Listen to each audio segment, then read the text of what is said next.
St Kilda pull of stunning victory against West Coast, keep finals hopes alive. St Kilda's hopes of playing in their first finals series since 2011 are still alive after pulling off a stirring 8-point victory over the West Coast Eagles at Etihad Stadium on Sunday. The Saints trailed the Eagles by 14 points early in the final term but rallied to take the lead through a Jack Steele snap from a boundary throw-in, and then hold onto the advantage for the rest of the quarter. But it wasn't without a scare, as Josh Kennedy cut the margin to 1 point late in the game to make the Saints nervous, but the result was assured with 30 seconds remaining when Jack Billings converted a set shot. St Kilda, who last week succumbed to a stunning last-gasp defeat to Port Adelaide at the Adelaide Oval, had been tipped by many in the pre-season to break into the 8, but in recent weeks and at times through the year indicated through their performances that they might not be ready for September action. This win, however, added weight to their finals credentials, because they were forced to wrestle themselves back into the contest on numerous occasions, against a team of hardened finals performers. Jack Nunes, Shane Savage and Blake Acres were assured all day for the Saints, while Billings, admittedly sloppy at times, had enough quality influence on the game to make his side good enough when operating in the forward half. The win will also possibly extend the twilight of Nick Ruwald's career, however the champion ended the game on the bench. Retiring at season's end, he didn't have a huge impact on the contest and looked injured twice in the game, the second more serious. The first knock came in the second quarter when he took a hit to his leg, and then the second in inspiring fashion in the final term.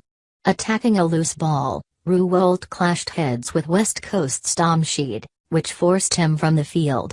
The champion looked groggy as soon as he got up and didn't not return.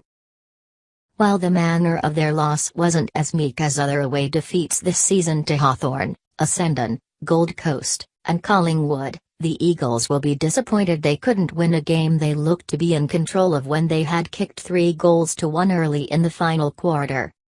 Their strength in the game, keeping the Saints locked in their forward half, was maintained for long enough, and it ultimately cost them the chance to get back into a finals spot.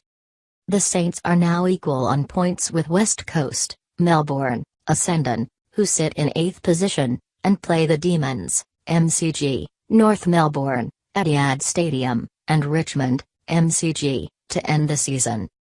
The first quarter was tight on the scoreboard but not tight in the contest, as both sides seemed more content to look for ascendancy on the outside rather than piling on tackles and pressure. The Saints took 3 marks inside 50 for the term but wasted plenty of entries with impotent, high kicking to their forwards, a sin against the West Coast backline. At the other end, the Eagles forwards were able to isolate their opponents one-on-one while their midfielders were frugal with their attacking kicking. But Jack Darling, Josh Kennedy and Jack Redden missed simple set shots, meaning they didn't get just reward for their cleaner disposal. West Coast's defensive aggression soared in the second term, which, ironically, amounted to them being a more dangerous attacking unit for the Saints to negotiate. The Eagles kicked 4 goals in a row in the middle of the quarter by locking the Saints into their defensive 50, but St Kilda responded with their own volley of majors, kicking 3 in a row to end the half and stay in touch with their opponents. The intensity rose again in the third term, with the pressure taking its toll on players across the term. Not even the most experienced could avoid the heat in the game, with Nick Ruwald inexplicably missing a shot running into an open goal. That allowed West Coast to rebound. They went coast to coast from the retiring Saint champion's mistake, Kennedy getting the finish on the run from 50 meters. Ultimately, the Saints broke free from West Coast's press in the final quarter, to register the important twin.